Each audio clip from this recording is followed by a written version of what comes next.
having the patience to stay on, although we haven't had quite as long a service as usual, especially the people who go to early church, and it makes for a long morning. So first, let's get a bit of background about how this whole EV charger thing came about. And then I'll officially introduce the EV charger working group. Remember back in a couple of winters ago when the boiler kept going out and we had to hand out blankets because it was cold in church. That incident, recognizing our boiler was ancient, triggered the formation eventually of a task force to look into heating and cooling in the entire church.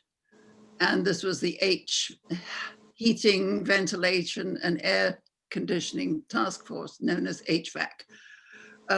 Among their recommendations after many months of hard work was to move all the electric heating, all our heating to electric.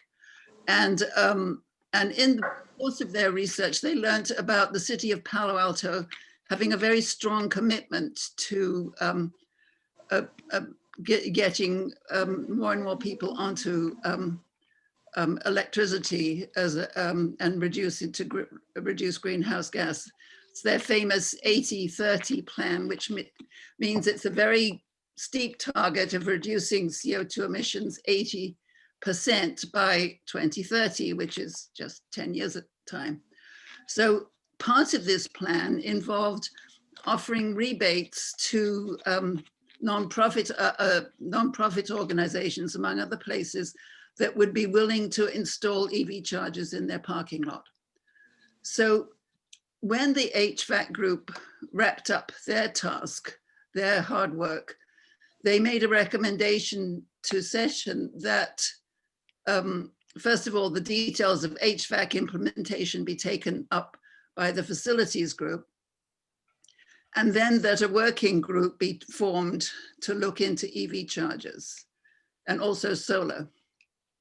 So I was asked by session to chair this group, and I was soon joined by Janet Cox and Trish Hallenbach, who are both active members of the Cool Planet group, and also Paul Jones, who's a member of session and a member of facilities, as am I. So what we plan today is to have Trish tell you a little bit more about why we're so enthusiastic about this project and eager to be working on it now, even during the COVID era when our parking lot is empty, people are not driving to work, and we're certainly not assembling for worship together on Sundays. But it's still a project that we want to start. Janet's going to give us more about a background about the company that we're working with, PowerFlex. Then I'll show you the planned layout and tell you a little bit about some of what we expect to happen. And Paul is here and to answer any questions that we have. So Trish, you want to tell us about why this is such a wonderful opportunity at this time? Absolutely. So since the beginning of Cool Planet in 2006, we have thought about car chargers, but other things seem to take our attention a little bit more. But then along came this opportunity last spring where the city of Palo Alto, our church, and PowerFlex can all get aligned and produce a public good where we can help the city meet its 80% CO2 reduction goals. And so by July of 2030, their goal, the city's goal, is to reduce, I'm sorry, so to make a difference for the climate. So Palo Alto is currently having a sustainability climate action. And so this plan sets the following goals for the city to reduce the greenhouse gas emissions by 80% by 2030. So, and to increase the shares of EV chargers registered to the city from currently 4,500 in 2019 to 42,000. So, and third, to develop a public and private charging group to support this level of EV chargers. This is all through the, I am very sorry. I wish I just would speak to you. So why don't I just do that? Speak to us, Trish. Yeah. So there's a lot of history, but so the city has provided the funds for us to be able to install these car chargers, but it's limited time. Originally, we thought we only had until September. Unfortunately, that date has been extended, but this is time sensitive. We have to do this in a very timely fashion. And so we met up with George from PowerFlex, and that's almost seemed like a miracle that he happened to be speaking to PICA, which is the Peninsula Interfaith Climate Action Group. And we heard about George and met with him, and absolutely this wonderful new startup that is a nonprofit and would like to help us put a sizable number of car chargers in our parking lot. And we can do this. And 23, as a matter of fact, 13 on one side. Margaret will show you some pictures about this. Over on the Westminster Side house, and 10 on the Lincoln Avenue side. And everything is in place, and that this all will fit with our church's goals. And this is an opportunity for us to use our property to be part of the answer to climate change. Thank you, Trish. So, Janet, tell us about PowerFlex. All right, so PowerFlex started in 2007 when a bunch of grad students at Caltech were trying to solve a problem about how to balance distributed energy. And they came up with the power management system that they patented. And they've been working on this for about 10 years. Last August, they were purchased by an international energy company that is a for-profit, a large company called EDF Renewables. And they have a nonprofit arm, and they are working with us on their nonprofit side, where they don't necessarily expect or need to make money. So their goal is wholly to advance the public good as far as our project is concerned. And consequently, they have a kind of a contrarian approach to car chargers. Anyone who has an electric car and has charged them with EVgo or ChargePoint or any of those is used to paying by the amount of time that you are hooked up, and the goal of the company providing the charge is to make money.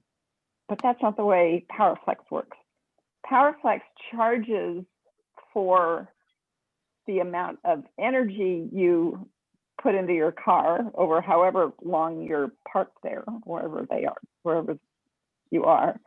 And the energy, they incentivize a pricing structure that means that the people who are charging are paying what the city, and in our case, Palo Alto's very low electric rates are charging the church.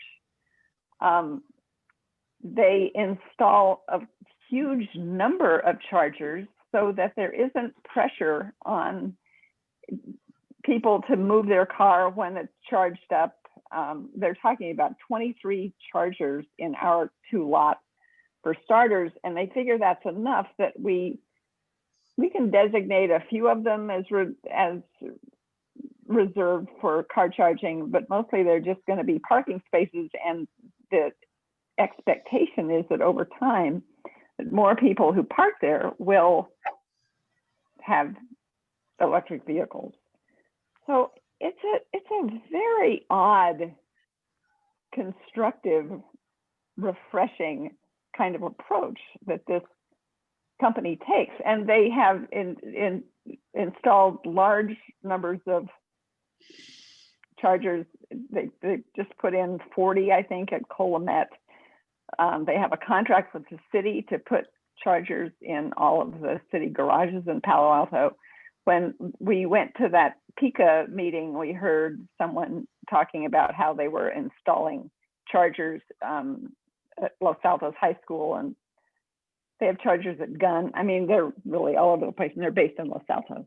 So that's what this amazing company is, and they're enabling the church to install these chargers at no cost. Okay. So, yeah, go ahead, Margaret. Shall I go ahead and show what the plan is? Let me try and do that. See if I can, let's see. Come back here, share screen. And that last point is very important, at no cost to our church. Let's see. Okay, here we go. I think this is the one we want. And it's partly at no cost because the city is subsidizing, correct? That's right. Okay, so I'll just show you the plan that they have for our Lincoln Avenue parking lot. And so this is Lincoln coming up here on the left side of the screen. Here's the sanctuary, the classrooms, the fellowship hall. And this is the parking lot where they propose to actually put 15 parking places. 13. So they'll be along this wall facing the Memorial Garden, and then they have to put in this is to be compliant with AD rules, 2 extra big ones to allow access from people coming in a wheelchair that want to charge their car. And then so they'll relocate our 2 existing ADA spots a little bit further down. So that's the 13 here. They will all be powered out of a panel, which is located here underneath the lounge. And they'll bring the wiring along here and down here. It's a pretty easy path for them. They may need to do some trenching along the side here to get it in, or they may try and squeeze it through an existing conduit. That's to be determined. This project, because it's relatively simple, they hope they can start this one first. The actual timeline is unknown because we do not know how long City of Palo Alto is going to take to get to their application, and then to make the review the permit. It's quite a lengthy permit process. They have to look at the tree, the arborists have to look, the ADA people have to look, and of course the electricity people have to look to make sure that we have the power and it's going to work for our future HVAC needs.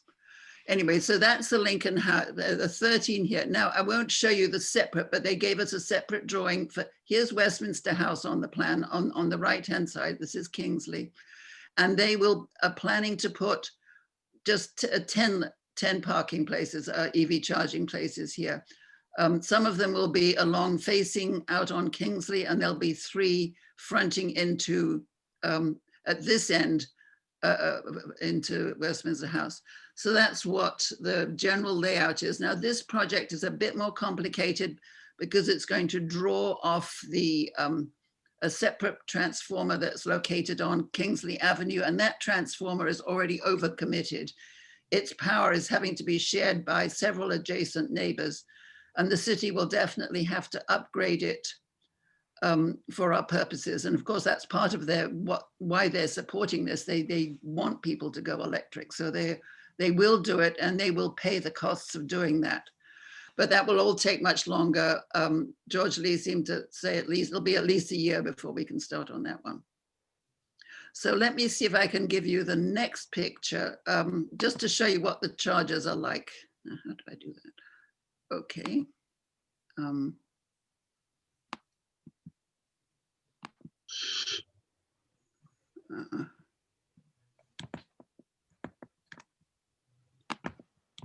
Oh, here we go. So this is just a picture I took, actually. I think it's at Green Middle School now it's called, the one along Middlefield. And this is what their charges look like. They have really simple charges. And the concept is there's one pole and there's two plugs, two hoses go off to charge cars. So two cars can be charged from one charger. So that's what it looks like. Not all of the poles are that tall. They're actually, their chargers are quite small. Yeah, they can vary, and these are details we have not got into. They even said they can paint them whatever color we want. Just quickly, I'll take this off now. Let's see, how do I unscreen? Come back here. Maybe we can paint them rainbow colored. Right. Like it. The stop share at the top, a red bar. Oh, thank you so much. Thank you. That's great. Yeah, so put our logo on the chargers for But why are we going to do 23? I mean, I must say, when we first started this whole project, we were thinking about, I don't know, 6, maybe. That was terribly daring. Some people thought only 2. And so when they came back to us and said, well, we can put in 23, we kind of fell over a little bit and said, what on earth do we need all those for? And so they explained us their sort of partly their business model, such as it is, and the other is just the logic of it. They will get $8,000, $8,000 per charger, and the city is allowing for 10 chargers per customer. Luckily, we have 2 accounts with the city, one for Westminster House and one for the city of Palo Alto. So they will pay us $160,000. They will pay Netflix. No, what am I saying? PowerFlex $160,000 for the chargers. They will also. Can you hear me? Oh, yeah. They will also pay for the cost of upgrading the transformer. So Netflix reckons they can probably put the charges in for less. So PowerFlex. they are adding, I'm sorry. It's Silicon Valley after all. And so that they can, they can afford to give us some extras, and they wanted to do that. They think that having that many, the main cost of this project is the actual installation, the electrical, the trenching in and all that work. And so put the charges in while you're doing that work, to come back, in 5 years' time and say, my goodness, everybody's fighting over the charges, we need more, will cost, 3 times what we're paying now. So they have this sort of wonderful concept, really. They're just sort of paying forward for us, so that we will have this asset. Also, as Janet might have pointed out, this California is headed to get more and more EVs on the road. They're committed to that. And so, these are the reasons why it makes sense when we're doing this project that we'll do it big. And the chargers will just sit there, and there'll be regular parking places until our EV supply, the number of EVs comes up. And as I think, especially for our tenants, they have people who work here all day. For us, most of us are just coming here on Sunday. And if you're driving over from Half Moon Bay and Berkeley and other places, it's kind of nice to know you can plug in for a couple of hours while you're at church. But for people here all day and working here, the normal scenario is that if they're trying to charge during the day, they have to rush out at lunch hour to kind of move their car somewhere or get it off the charging lot.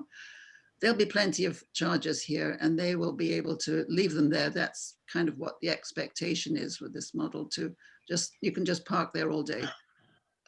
So that's, I think, all that I was going to say about the plan. The timeline, I think I told you about that. So I think I'll turn back to Janet.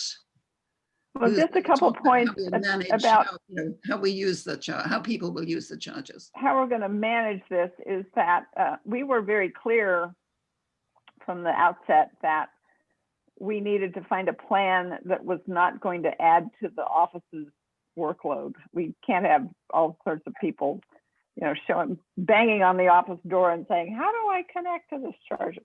So one of the things that PowerFlex does, they're located in Los Altos. They will monitor the usage, and there's going to be a phone number on every charger that you can charge if there's a problem. They don't feel that the office needs to be involved at all because they will zip over here and solve whatever problem comes up. So that's important. The pricing is something that we will work out when we get closer to it. We have a lot of flexibility. We could allow for staff to charge for free. We could have different rates for tenants or for volunteers or for congregation members, but PowerFlex will, with their fancy algorithms, will help us come up with a pricing structure that will be neutral for the church. Oh, and I should have said that the initial contract for their management of the system will be for 10 years. The other thing we should say about the way their power management system works is that they will be monitoring the electrical usage all over the campus. And they will make sure that the car chargers are last in line for power, which means that, for instance, if HVAC is installed and it's super hot and everybody decides to turn on the air conditioning and they're using most of the power that is available from the main panel, that the power to the car chargers will trickle very slowly. So it will take longer to charge your car. And maybe it won't even, depending on what your needs are, you might not even fill it up with electricity, but you'll only be but the car charging customers will only be paying for the electricity they're using, and the power to the church's electrical needs will not be cut. So this is something that Session asked about, and we've been over at great length with PowerFlex, and this is the whole way they manage their business plan. So I don't think let me chip in here. Yes, please. Yes, The upshot of this is that the power supply to the church will be dictated by other needs. If HVAC needs a lot of power, that will the circuits will be put in to support HVAC, and they will have first claim on all the power. The power that is used to charge the vehicles will be the surplus powers available at times when the balance of the load is down. So we're putting in no electrical power input specifically for the car chargers. We're using what is available and not used at present and in the future. You said it much better than I did. Thanks. Thank you, Paul. Maybe this is the time for us to open it up for questions. I don't quite know how the best way to manage this. Maybe if you want to use your Or put your name in the chat if you can see it. maybe you can put your hand up in the You can participants. do that too. You know, or just wave your hand. Oh, okay, we've got Jeff waving his hand over there. And Martha, I think. Yeah, okay. And Jeff, unmute yourself. Okay, thank you. So I was just wondering, just sounds marvelous. I mean, What's the catch? I'm I so think so excited. too. Yeah, it kind of makes me wonder what the catch is, but also I'm wondering, is this being used anyplace else? Are there other churches that have done this or are planning to do this?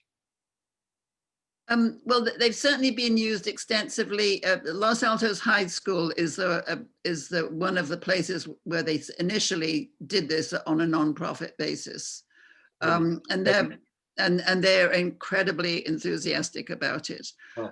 They have recently put 40 into Colomet, who've remodeled, completely built a new temple.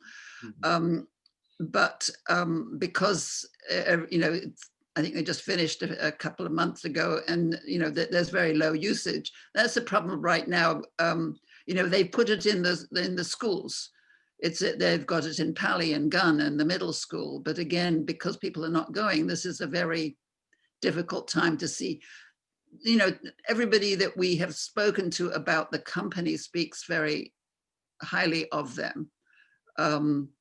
Especially on the installation side, and the operation side, obviously we're going to have to wait and see, but I don't know, If you go onto the website, which is powerflex.com, they've got, one, it's interesting and helpful in understanding where they came from and what they're doing, but it's something they have an extensive list of their clients.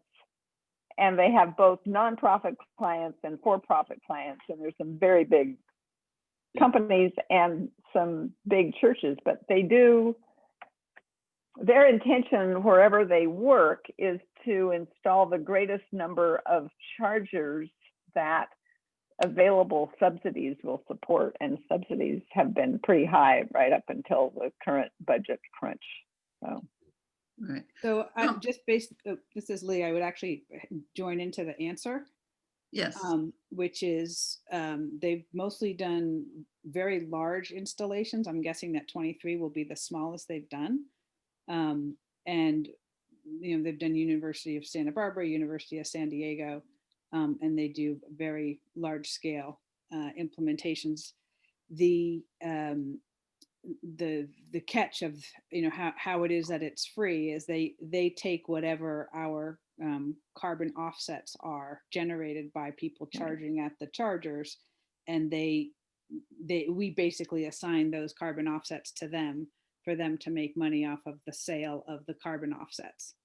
They only get carbon offsets to the extent that cars are charged at our chargers, and they have not made any assumptions of usage or payback on how many carbon offsets they will get from our program, because we're in the education and not-for-profit side of their business. And they're like, that's the kind of proselytizing evangelical side of the business. We just want more EV cars on the road, and we want it easier for people to charge their cars. And so if it doesn't make us a profit, that's kind of fine with us. And there's no requirement for First Pres to make them whole.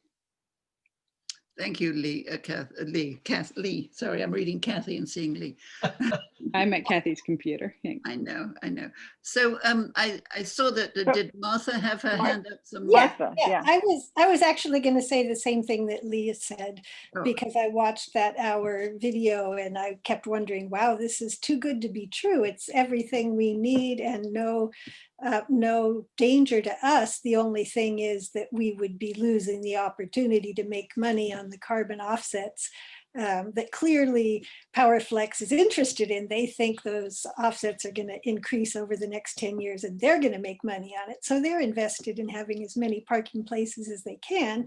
And we don't care. We just want the service to people and to know that we're using, that we're pushing for electricity. But I did have a question, which is when somebody charges, they're paying for that electricity and the church is providing the electricity, even though it may not be very much in the scheme of what we use. So who does the charging customer pay? Do they pay their, their PowerFlex, or to the church? Yeah, PowerFlex has an app that you'll have to download. People who use it will download and sign up and so on and so forth, and probably waive various rights, whatever you do when you sign up for an app. Then the time that they're on the charger, the kilowatt hours that they have actually been able to get from the time they're on the charger will be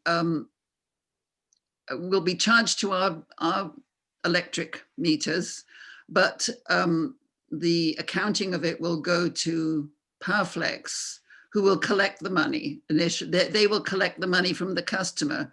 And then every month or whatever period of time is appropriate, they will keep a tally of how much money they've collected from the users and reimburse the church. So the bill will come to us, we'll pay it, and we'll get reimbursed by PowerFlex. Okay, and who else had a question? Tom, I see. Yeah. Yeah. And Melissa.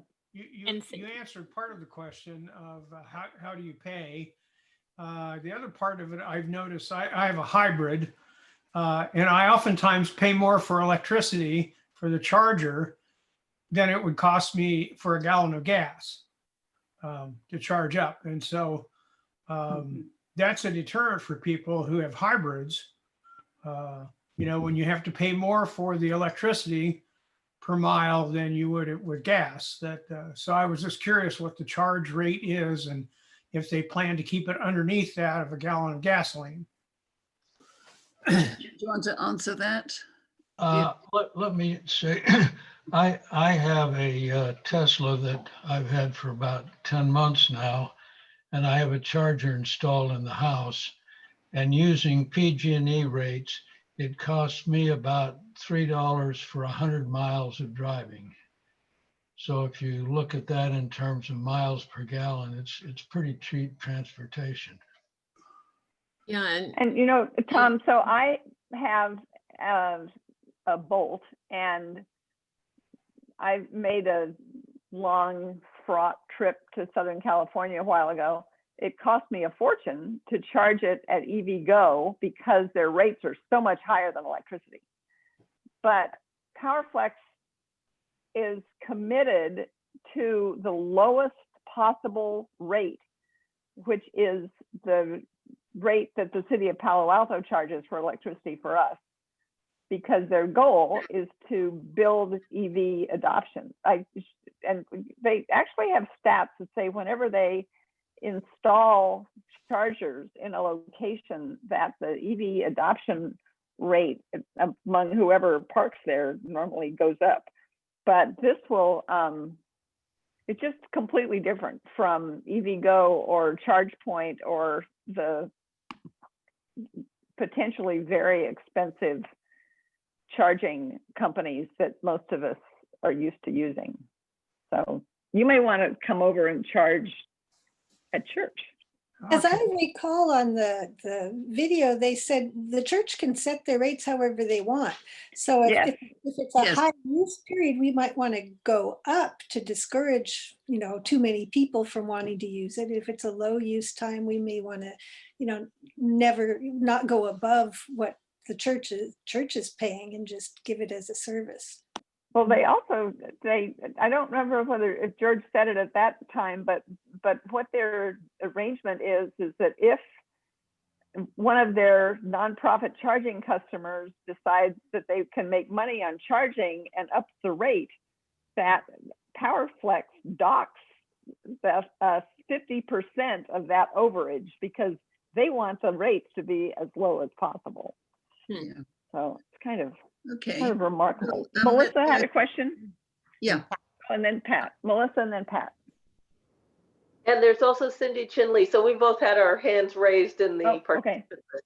So I have 3 questions. I'll just ask one, and then if at the end, if nobody else asks mine, I'll chime in.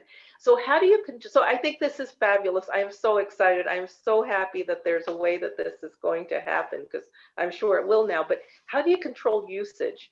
So, I remember that when we first started looking into this, and I think most people would recognize that during the daytime, in the past, the pre-pandemic world, the lot was pretty full in the daytime. And I'm thinking that in the evenings, there were times that the lot was fairly full because there were a lot of things going on. With the typical like charge, and I mostly know charge point, after your car is charged, you get charged like $5 an hour or something if you just leave your car there, because they want to get you out of there so somebody else can charge. So is there any, I'm just concerned that if there is no downside to leaving your car there all day, because it's going to be just drip, drip, drip, if there are a lot of cars using it, that there may be far fewer spots available. I mean, these are, all these what if logistical questions that are very valid, and that we need to have some plan for addressing. That, I think within our community of the congregation members and friends, and then the tenants who have, I don't know the number. I mean, there may be up to 20 people come here every day when business is normal. The tenants will be the people who are most concerned about access during the daytime. We are concerned about access during Sunday. And occasionally there'll be events that people come in the evening. And so those are the times when a lot of our people are coming, as it were. And then the rest of the time is a sort of an unknown factor. And whether or not we will encourage outside people, I think probably not at the beginning, because I think everybody wants to feel comfortable with this.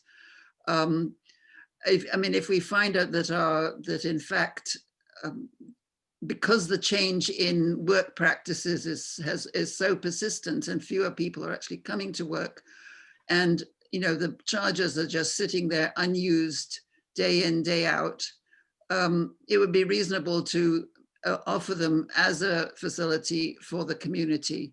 But I think this is something that I know people are very concerned about. And at this point, we don't know a fixed answer. We have to try something and make adjustments. I mean, we can even restrict access to our parking lot and say this is private parking only, and give everybody, every car, every member and tenant a sticker. So we know, that we only have our people. But these are all options that we have to play with. And I'm sorry, I can't say exactly what we do. But so I did talk with the city of Palo Alto parking department a couple days ago, and they said, it's private property. You can use whatever signage you need to manage the demand as much as you need to. And, I think Margaret Ann did some research and felt that Thursday night is a night when the parking lot's often full. I know the tenants feel like they want to have as much access to parking for their clients and their volunteers as they possibly can. And I think, we're just going to sort of have to live into it and figure out how to manage it as the demand for the chargers changes over time. And I think, we've got options, plenty of them. So can I ask a question about that though? Along those lines, it seems like PowerFlex could give you information on, you have a cable coming in carrying so many amps and so many volts. You have 13 charging stations. If the only electrical use from the church, for that period of time was these charging stations, they could recharge and pick your car in, so much time. Because it seems like if you have, well, I'm just wondering if it would take a really long time for cars to charge if, there's 13 chargers going at once and we have the 208 amp circuit or 208 amp volt, I forget which one it was. Yeah, that to me, that seems like a calculation PowerFlex could just do. Is that accurate or correct or? That's accurate. They can manage that. The actual charging time depends on how much of a charge the car needs. And I mentioned 100 miles. I can put that on my car in about 2 hours. So a quick fix during church would be maybe 50 miles, but that might be all that's necessary. Yeah, And all day would not be charging all day. It would be just part of the day. And then we have to either have a way to deal with people that abuse the parking privilege and find some means to accommodate that or make some other arrangement. So, but your 200 miles in 1 hour or 100 miles in 2 hours. That's for you and your one circuit at some voltage and some amperage. Well, yeah, it runs about 35 amps. Okay. For that. And Okay, Gordon, And if I that's can 220 follow on, volts. Gordon, the 250 amps is to run the 10 spots in Lincoln.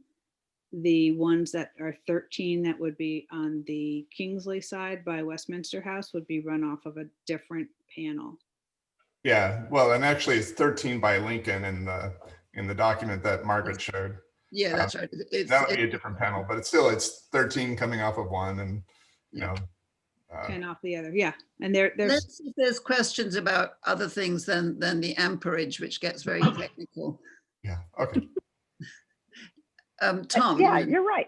I think Cynthia had a And Cindy?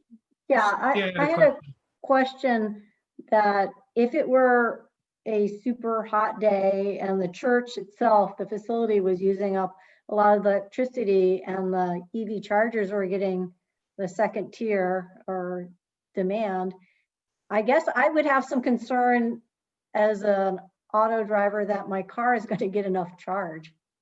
So that is a problem. Mhm. That could be a problem.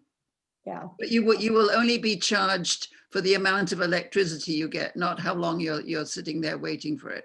I know, but for people that have a pure electric car and don't have a hybrid, if they don't get enough charge, they're not able to get home. So that's, yeah. So move just to putting that out there. That's part of the. And then Tom.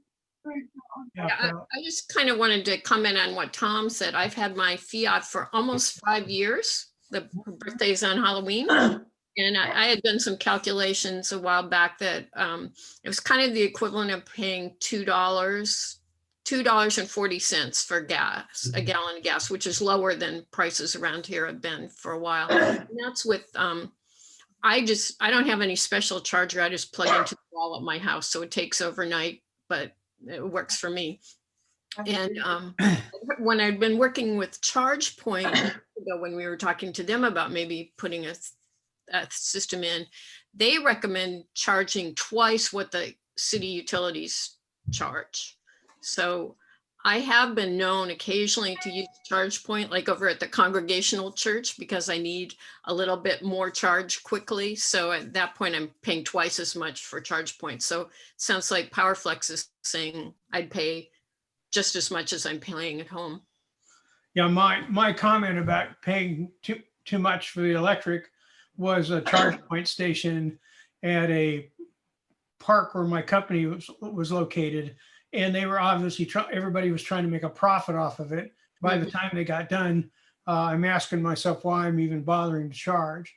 But the second question I had, and it probably brings up a topic you've thought about as well, is if we're going to be green about this, the question is Palo Alto's electricity completely sustainable or headed that direction? Or if you want to be green, do we put solar cells all over the top of our exterior buildings, like the office and the fellowship hall, so that the power that we're getting to charge those charging stations is coming from the sun and not from some natural gas plant. Yeah. I'll throw that back to you guys. Well, that's our next job of this working group. We're the EV charger solar working group. So let's get this done, and then we'll see about generating our own power. I think people in Palo Alto know that if you elect, or maybe it's mandatory, you have green power in Palo Alto. I know the city of Palo Alto is all green electricity it's now. all green. It's all wind or solar. Now it's all so. Okay, that's good. And it would still be better to be generating our own from the sun. And yeah, I mean, if we had power from the sun adding to the total power coming to the campus, that would help the situation. So up at my house, up here in Oakley, I have the whole roof of my house covered with solar panels, and it costs about $25,000. Wasn't cheap for a homeowner. But unless I go down to Palo Alto, I don't use any gas anymore. And so it's been sometimes 3 months before I had to put a new tank of gas in the hybrid. And so I think that's sort of part of the equation. Oh, and by the way, it's 100 degrees all the time out here, run my air conditioner full blast, pay no power bill. So there's a real cost incentive, in my opinion, now that solar is getting much cheaper, to just go ahead and do the capital investment, and then you don't have to worry about the power bill. And also in this case, where all the arguments we were talking about were about overtaxing the system. Well, if you're making more energy in the daytime than you can use with solar cells, we won't have to worry about overcapacity on the transformers. Yeah. So, Right. Yeah, well, I'm an environmental engineer, by the way. I don't know if you guys ever know that about me, but that's what I do for a living. Is right. Who has a question that hasn't been answered? Margaret Ann? Yes, this is an aside, but it keeps coming up. I wasn't going to say anything, but it keeps coming up, so I thought I better. There are a lot of assumptions about these extremely hot days and air conditioning. And my understanding of the heat pumps we're planning to get is that while they will produce air conditioning, since we want to reuse our distribution system and not get into a lot of extra expense, it's very unlikely that we can count on air conditioning with what we have in mind. So it's an extremely cold day is what's more likely to give a problem than an extremely hot day. If there are other people, if anybody thinks that's wrong from the task force, speak up, but that's my understanding. Oh, okay. Thank you, Margaret Ann. Yes, we'll probably have more hot days and cold days in the future. So that whole issue of what type of HVAC to have is something for the facilities committee to wrestle with some more. Okay. Melissa, Other questions? Can I go back? So I'll just ream through my other three. What happens after 10 years? Will there be any dedicated spots? What happens to like the Castellea spots? And then the last one is, responding to what Tom was saying, is there any way for people to have an idea of how much it's going to cost for them to charge? I can't get this open. So the first one was the 10 years, then the dedicated spots, then the pricing. Right. Well, we had initially said that they proposed a 5-year, and then we said, what about 10 years? And they said, sure, a lot of people are doing 10 years. And after that, I don't know, I'm assuming it'll be renewable, or we'll be so disgusted with them we want to move on, but I would like to think the former, and that we will renew it. I don't know what the terms would be, and I don't know whether I'll be responsible for even thinking about it at that point, but others will be, and I'm sure they'll deal with it very ably. And what was the next question? The next one was, will there be any dedicated? So you know, right now we have the Castellea spots. I don't know how much longer that'll last, but will the EV spots be dedicated EV spots, or can people without EVs park there? Well, at the moment, people without, we thought we would dedicate 1 or 2 on each side, each parking lot as EV only, and the rest would be, you know, freebies, as it were. And then, we do have as we, you know, EV use goes up, more and more people will be wanting to charge here. And, you know, as we'll track that, and then we would increase the number of dedicated spots. We certainly don't want EV cars prowling around looking for a place to charge when there's gas guzzlers hogging up all the places.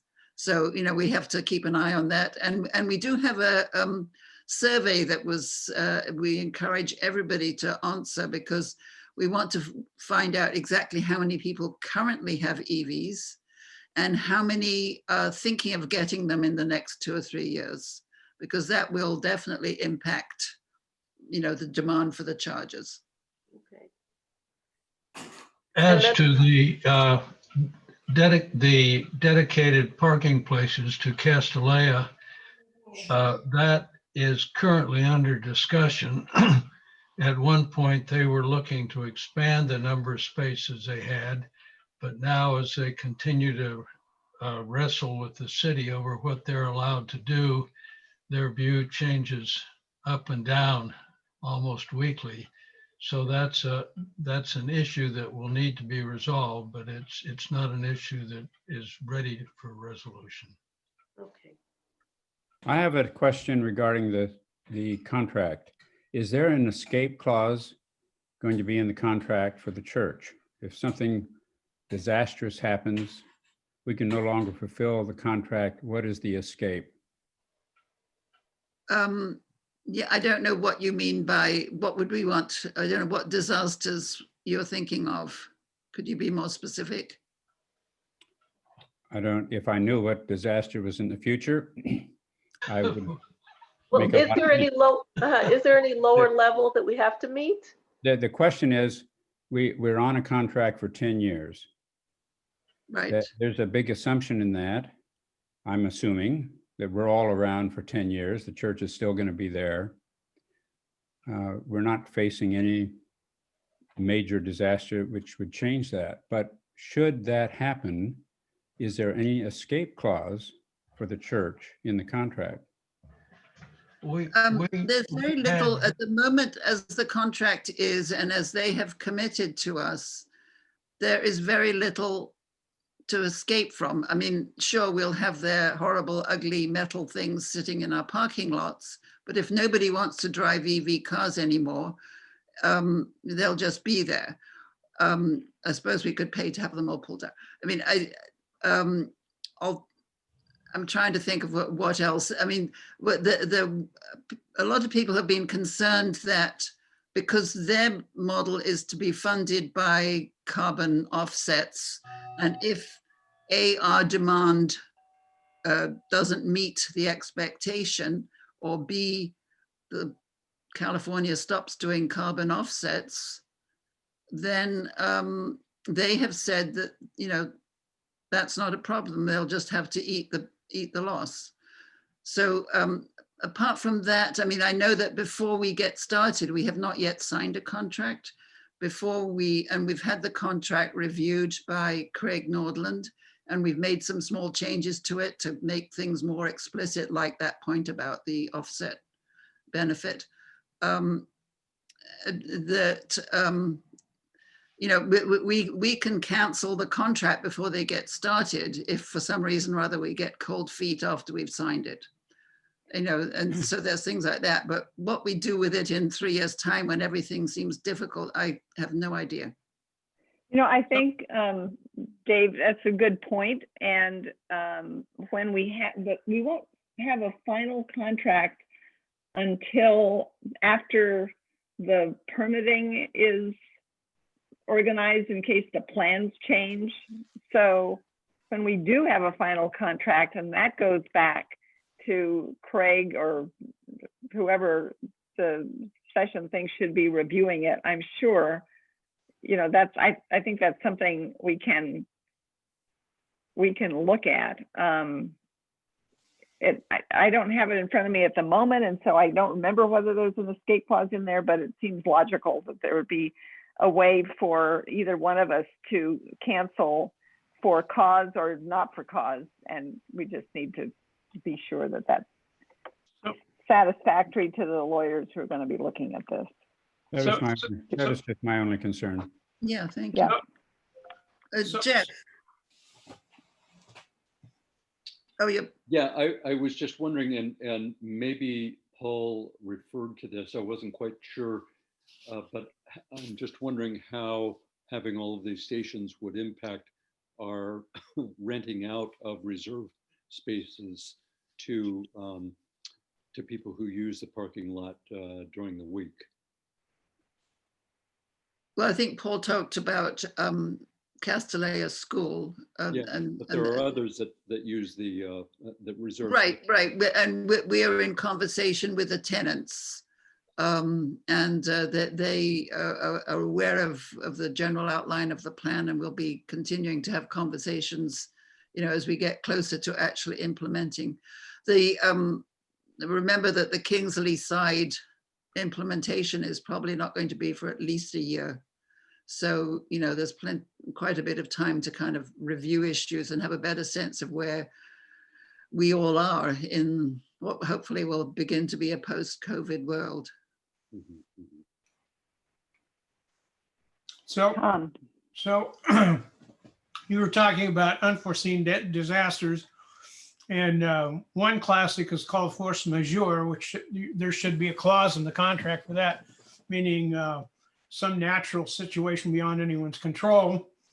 The second feature that I think is most likely is the company goes out of business, and in bankruptcy court, some big conglomerate buys them and decides to make a profit off of this in an unlike way that they're doing now. Are you protected? Are we protected from them changing that after bankruptcy? There's a force majeure clause in the contract. I can say that definitely. The other protection, I think, is something we need to think about and get in there, because that of the crises that Dave raised, that's probably the most likely to occur. Well, just keeping in mind that they've already been bought by a big conglomerate, and when we've asked them a couple of times, what would happen, for instance, if the credits dry up? How are you going to make money going into the future when we don't really know what the political environment is going to look like? And the response was that these installation projects on the nonprofit side are so incidental to the larger business plan EDF renewables that they don't see it as a problem. So, and I think that's a valid statement on there. I've worked for corporations for a long time, and once you get bought, suddenly the entire theme that used to happen in your company turns into we're going to make money or you all get fired. How do you want to do that?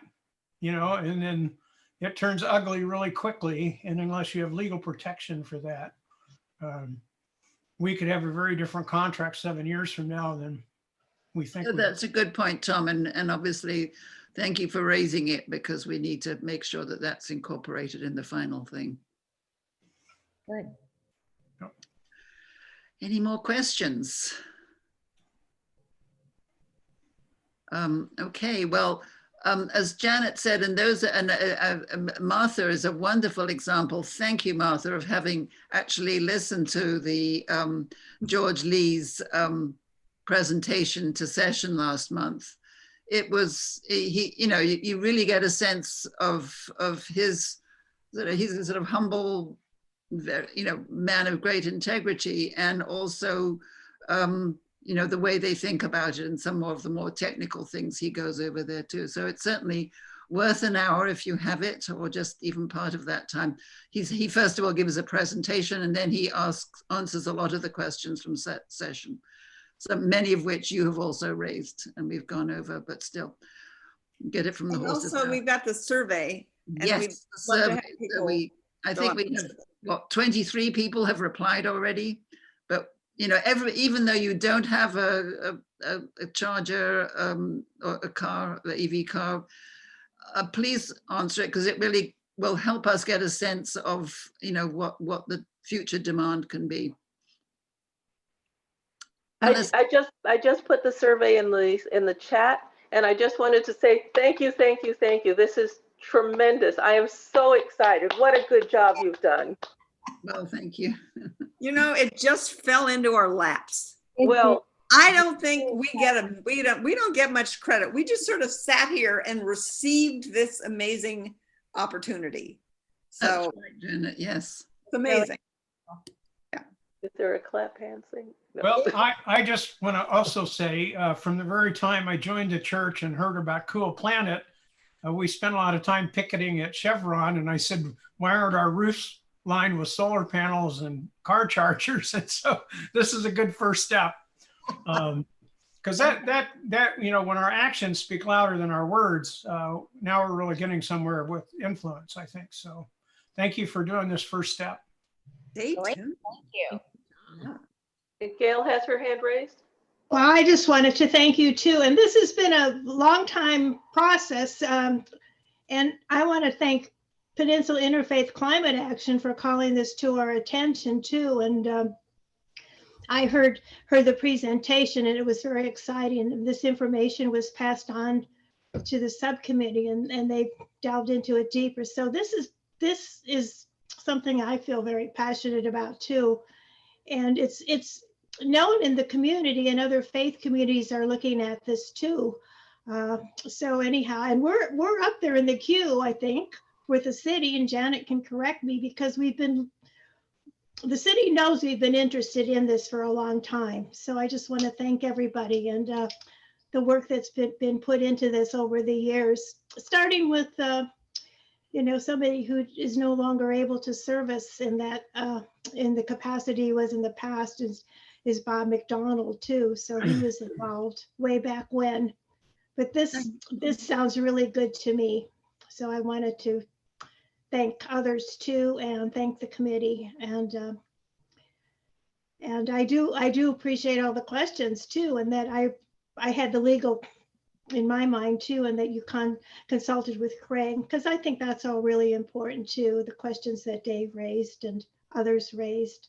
So and you were really transparent about this. If you didn't know, you said, hey, we don't know, but that's something we can look at and check out now, and then as we go along, we'll look into it.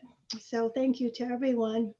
And I really appreciate that there were 2 people from Cool Planet on the subcommittee and 2 people from facilities, because I think that was a good combination to have as a person who had been involved with both committees. So thank you all. Thank you, Gail. And actually, the Powerflex has told me that they have pretty much guaranteed that the city will pay the rebates. We definitely have them earmarked for us. We just have to go through, they have to go through all the hoops of getting the permits issued, all the details of that worked out. And that's one of the joys of having chosen Powerflex. We didn't dwell on it, but they are literally taking care of all the paperwork and all the subcontracting and all the technical details. We just sit and wait for them to do it. I'm sure there'll be small issues to deal with, when the actual construction starts, but they are taking, they're what they call a full service company on that respect. That's huge, Margaret. That is really huge. Yeah, right. Powerflex is taking that on. Right. So thank you, everybody, very much for participating. It's been so good to get helpful questions and feedback and get a sense of support on this project. So we will keep you tuned as developments occur, and look forward to hearing any other questions that come up, and fill out the surveys for us. Thank you. Bye-bye. Thank So you. people can Have a say good good- afternoon.